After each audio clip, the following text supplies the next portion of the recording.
Congressman John Lewis of Georgia is an American icon.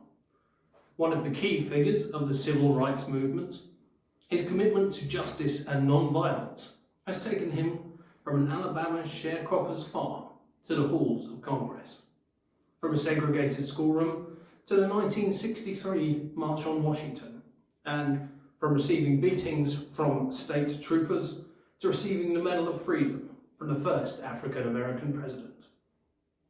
Good day, readers and listeners, and welcome to this, the latest episode of Tom's Rapid Reviews, where each week we take a few minutes to read out a book review that's been written by one of my Surrey Library colleagues, and it's all done in the hope that you might be willing to try something new this week.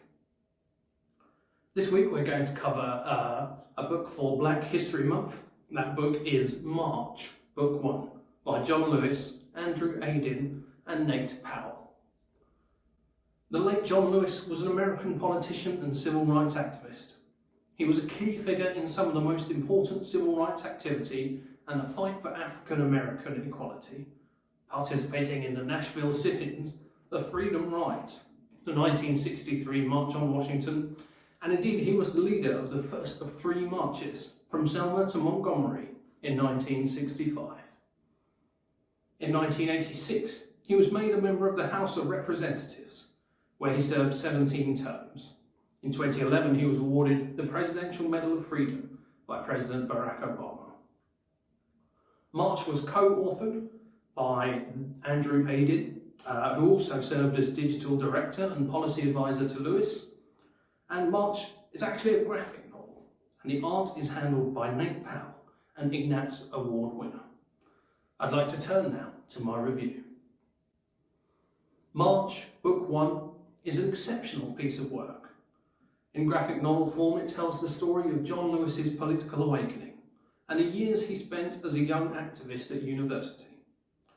Starting with the frightening scenes just before Bloody Sunday, the name Americans use to describe the moment when the Selma to Montgomery march led by Lewis was fired upon by state troopers, and during which protesters were clubbed and one, Jimmy Lee Jackson, was killed whilst trying to protect his mother. From there we go back to Lewis's childhood, and the story of his young life is told via the narrative structure of a discussion with two young black boys visiting Lewis's office on the day of President Obama's inauguration. The black and white artwork by Powell is exceptionally effective, affecting and dramatic without being overwrought.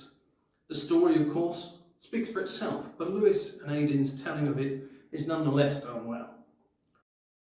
They give us an insight into the young Lewis's character, the excitement of the civil rights community when they felt they were making progress, and of course, the harsh realities of the racism they faced are laid bare. Seems inappropriate to me to give a score of 5 to a story such as this, so I won't. I'll simply say that March Book 1 is well worth a read on multiple levels, as part of Black History Month, as part of an interest in the history of America or the history of the civil rights movement, or an interest in Lewis himself. It's a supremely effective work telling a decidedly worthwhile, true tale. I want to give you some other recommendations while we're here, about books which will educate you more on the life of John Lewis, his fellow civil rights activists, and their life and times. First, let's talk about the works by Lewis himself. As you may well have realised, March Book 1 is followed by further volumes, March Book 2 and March Book 3. These later volumes follow the story through the Freedom Riders protests, the assassination of President John F. Kennedy, and finally coming full circle to tell the story of the Selma to Montgomery March and Bloody Sunday. All three of these volumes are available on the Libby app, which all library members get access to. Ask your nearest branch if you're not sure how to use it. In addition to March, one of Lewis's last works before his death in 2020, at the age of 80, was to write Run.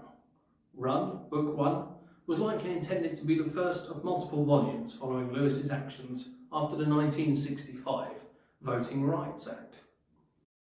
It is also a graphic novel co-authored by Aidan and drawn by Powell, this time with additional artistic contributions by Elle Fury. This book shows how, following the victory of the Voting Act, Lewis and his fellow activists still faced resistance, and the work had really only just begun. This volume is an admirable swan song for Lewis. The last book I want to tell you about is a bit of a departure from John Lewis's life and career. I felt it was important to tie this video back into a bit of the lives of Black Britons. Thus, I'd like to recommend the 2018 book by Afua Hirsch, Brit-ish. Brit-ish is a book by Hirsch, a journalist, exploring why she believes Britain is a place with a sort of identity crisis. A crisis that has led to an undercurrent of racism that most people still won't engage with or acknowledge.